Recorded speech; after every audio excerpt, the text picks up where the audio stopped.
No more Neymar and Ronaldo. Dream is over for the pie too. Football is not coming home now. Harry Kane's me is like goodbye geese. How strong is Amrabat?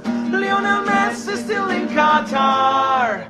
With Mbappe and Olivier Giroud. There will be Modric and there's no more soon. Goodbye to Navas, Schmeichel, Kazri, McKennie, Koundé, Al-Dusri, Irvine, Kim Koulibaly, Valencia, Afif, Verratti, Tadic. I wish there was Italy. No more Messi and Ronaldo. There is no one in Qatar now. Empty stadiums are just left there. Why we are full of new memories. Messi lifting the cup.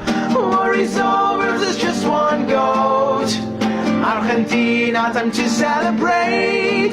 To like Martinez and get ready to dance. Thank you to Kylian Mbappe's brother Hakimi, Suarez and Modric, Neymar, Hakim and Bolo Bale. And also this guy, embarrassing like the country of mine did not qualify.